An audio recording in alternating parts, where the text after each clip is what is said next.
With the release of version 3.1 Aemeath and the potential kit of Luuk, it's time we finally sit down and analyze every single 5-star and make a tier list.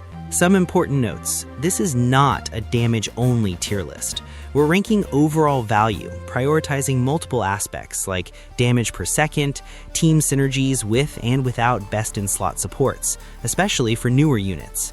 And at the end, we'll combine everything into one final tier list after doing specific rankings for new players.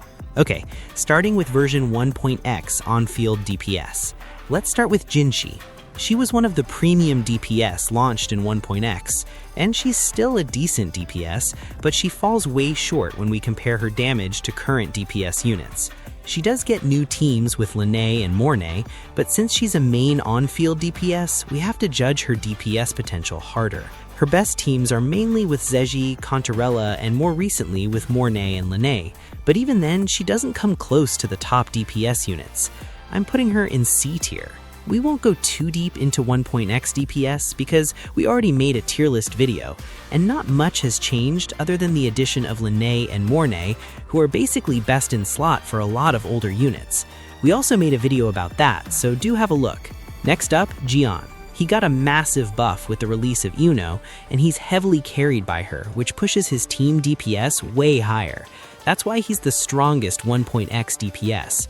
I'm putting him in B tier. His other teams with Mortify aren't very strong, but they're still good enough to clear endgame content, especially ToA. As said, both Jinhsi and Jiyan are good enough to clear ToA, but they fall short when you put them in Whiwa, especially compared to newer units. Now, Xiangli Yao, another limited 5-star and one of the few main Electro DPS, but he's basically another 1.x DPS that got power crept. He's not even ranking in the top 10 DPS right now. Yes, he also has team options with Lynae and Mornye, but he's still massively power crept. You can clear ToA with a good build and premium teams, but he will suffer in Whiwa for sure. And before someone comments, solo Xiangli is enough? Go on, we trust you. Next, Camellya. She's been in the top DPS list since release, and she's one of my personal favorite units, but she has fallen off a lot. Her best teams used to be Mono Havoc with Cantarella and Rocha, but now they've been replaced by the wheelchair team with Lynae and Mornye. She's still a very decent unit with great AoE, and she's one of the simplest characters to play. But DPS-wise, her situation isn't that different from the other older units. I'll put her in B tier, especially because her new best-in-slot team with Lynae and Mornye makes her much stronger. Before we go further, if you guys are planning to poll in 3.1 and you want to maximize the new events, do check out Loot Bar. They're offering some insane discounts, and you don't need to provide any login details because they offer self-top-up, which makes it way safer. Just use my link to get all the offers currently running. Okay, coming back to the topic, looking at the standard units, both Lingyang and Calcharo are the weakest DPS in the game right now. But Encore is a bit different. Even if her raw damage isn't crazy compared to newer DPS, the fact that she's fusion is a massive plus. You can pair her with Lupa, Brant, Changli, and even Mornye in mono fusion compositions, and she does way more damage than Calcharo and Lingyang. I'm putting her in the same tier as Jinhsi, mainly because fusion is just that busted right now. Now, moving into version 2.x on-field DPS, starting with Carlotta, and honestly the only viable Glacio DPS. That alone boosts her value a lot because of the element itself. Damage-wise, she's stronger than every unit we've mentioned so far. Her traditional teams are similar to Jinhsi because both are skill damage focused, and both have strong synergy with Cantarella and Zhezhi, but her team with Lynae and Mornye is also looking as strong as her original teams. Carlotta does come with a big consideration though. She's still one of the best DPS you can get for ToA, but her value drops a lot in Whiwa, which makes her a bit complicated because she feels like a totally different unit across the two endgame modes. That said, she's still very simple to play and learn. I'll put her in the same tier as Jiyan and Camellya, even though some people could argue she's better than Camellya. The Whiwa gap is the main reason I'm keeping her here. Now, talking about Zani. She's our first negative status unit, and she deals most of her damage through Spectro-Frazzle. She's also one of the strongest DPS units we have in the game, but she comes with some real restrictions. Because she's a Spectro-Frazzle unit, her dependency on Phoebe is way too high. She's one of the most restricted DPS in the game because the gap between her team damage with Phoebe and without Phoebe is just too big to ignore.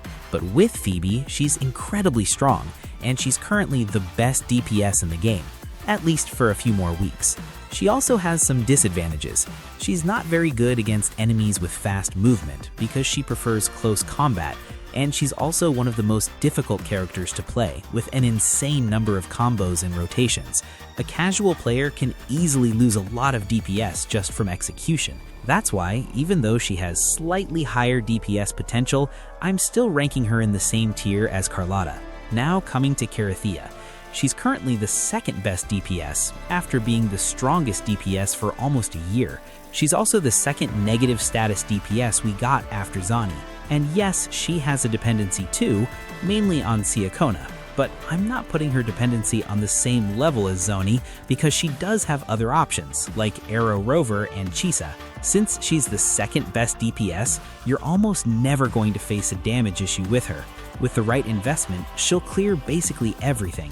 But she also has a major drawback. She's an HP scaling DPS. That makes universal supports like Verena and Shorekeeper, and even sets like Rejuvenating Glow and Moonlit Cloud much less useful for her. Even the newer sets don't help much. So her buff options become more restricted, and her dependency on specific weapons and limited 5 stars goes up. That's why, even as the second strongest DPS, I'm placing her in A tier. Next, Augusta. Currently my favorite DPS and one of the strongest DPS units in the game, very close to Cartethyia in premium teams. She's our first S-tier DPS. Not only is her damage insane, she doesn't really have any major weakness. She scales with ATK, and she works with a huge number of characters. She's also one of the most free-to-play friendly DPS units, with options like Mornye, which is one of the strongest free-to-play teams you can get. And her premium team with Iuno is on another level. She becomes basically unstoppable with massive damage. She also has a supportive outro that provides damage amplification to the next resonator, which makes her one of the best dual DPS characters in the game. Right now, her best team is Iuno plus Lynae, and it's incredibly strong, way better than the Shorekeeper version. You don't need healing thanks to Iuno, and the team can generate multiple shields. And unlike Shorekeeper, Lynae actually benefits from the damage amplification buffs from Augusta's outro, making the whole setup much stronger. That perfectly justifies her spot in S tier. Now coming to Galbrena. She's another unique DPS, and since she's fusion, she automatically gets a big value boost.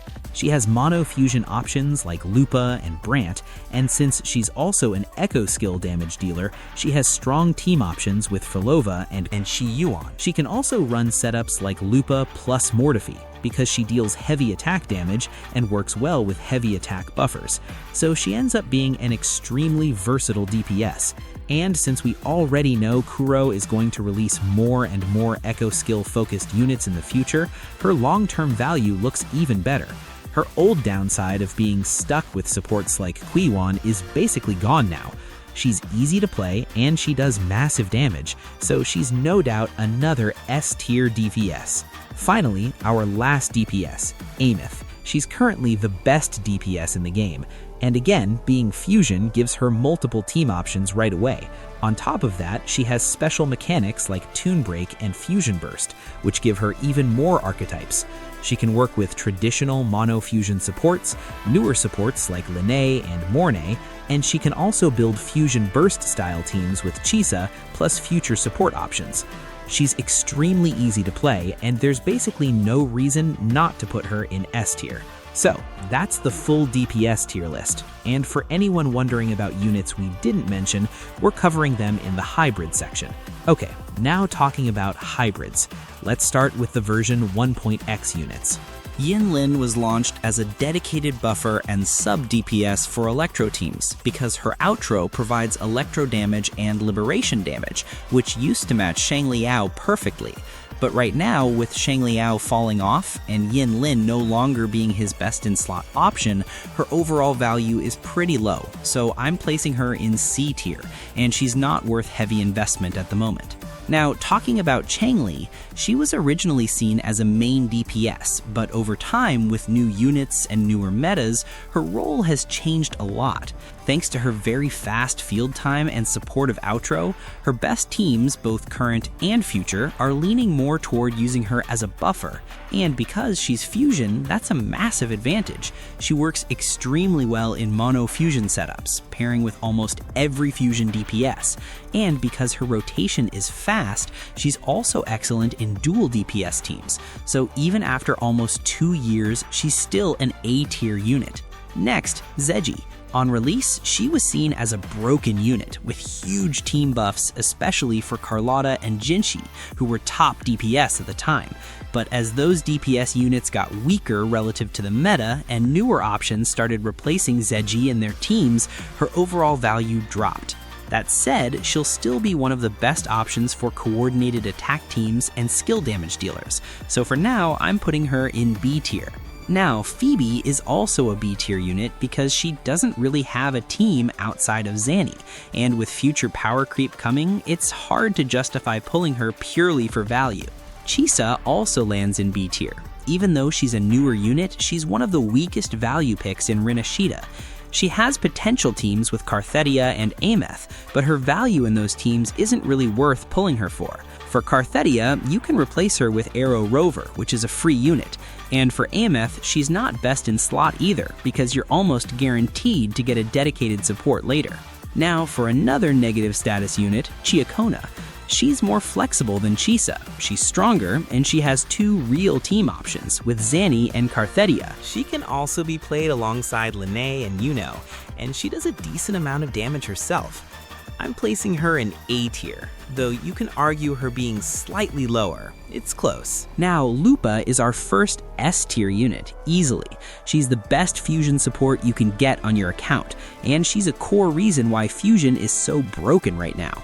She works with almost every fusion DPS, and she'll stay future-proof for future fusion DPS as well, thanks to the unmatched buffs she provides. That makes her a must-pull. Brant is also a very strong unit, basically the second most valuable fusion pick in the game. You can play him as a pure damage dealer because his personal damage is high, he has a short damage window, and he fits into almost every fusion composition. His buffs aren't on Lupa's level, but his damage and healing make up for it, so he's a clear A tier. Now, Rocha is a niche support, and while she has some teams, she's fallen massively over time because not many DPS units really need her anymore. That makes her one of the weaker limited 5-stars. Moving to Havoc, Cantarella. She has a lot of options. She heals, she does decent damage, she works in echo skill compositions with Phrolova, and she also works with coordinated attack and skill damage dealers like Jinhsi and Carlotta. She gives you a lot of flexibility, so she's also A tier. Now, Phrolova. She's currently one of the best characters in the game, and the best unit for Whiwa, because she's the only true, pure off-field damage dealer. That makes her value insanely high, and she's an easy S tier must-pull. We've already made a lot of videos on her, so definitely check those out, because there's a lot to cover with how broken she is in the meta. Next, Jiyan. He's the only dedicated echo skill buffer. On release, he felt restrictive because he mainly had 2 teams, Phrolova and Galbrena. But now, with the new echo set, and the clear hint that we're getting a future Arrow echo skill DPS, it looks like this archetype is going to continue with more echo skill DPS characters coming later. That makes Jiyan's value insanely high. And even if we ignore future potential, his current teams are already crazy strong, whether with Phrolova or Galbrena, so he's another clear S tier. Now, another Arrow unit, Iuno. She's insanely strong, both as a damage dealer and as a buffer for heavy attack damage dealers. Her main DPS team is one of the strongest teams in the entire game, and her ability to flex into a buffer role makes her value extremely high. That puts her in S tier as well. Finally, Lynae. No doubt another S tier. I'm not going to spend too long here because we've already made multiple videos on how broken she is. You can even argue she's the best unit in the game right now. Now, for pure supports, we basically have 3 major options: Verena, Shorekeeper, and Mornye. All 3 are must-have for accounts. Verena and Shorekeeper are super universal. They work with almost every DPS, and Mornye is more restricted because she mainly works in toon break teams, and you need at least one of Luuk, Aemeath, or Lynae to properly enable her. But as a buffer, Mornye is way stronger than both Verena and Shorekeeper. Her buffs are insanely high, and realistically, it's very unlikely you don't have at least one of those toon break cores, because those units are the meta right now. That alone makes Mornye's value extremely high for your account. So with that, we're done with the tier list. Now, for the full combined tier list, especially for new players who want a clear view, it's very hard to put every character into one perfect list, but I tried my best. I hope you liked the video. Make sure you're subscribed for more. Till then,